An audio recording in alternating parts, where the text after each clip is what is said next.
పిల్ల నీ చెయ్యి పట్టాలని నల్లని సీకట్లో ఒకదాన్నే కూసున్న దిక్కులేని పచ్చినయ్యి బావ నువ్వెప్పుడొస్తావని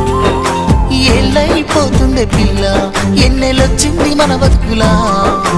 ఏలైపోతుండే పిల్ల ఏలు వట్టంగా వస్తున్నాయా ఇన్నాళ్ళ ఎడబాటు ఎడవాసిపోతుందిలే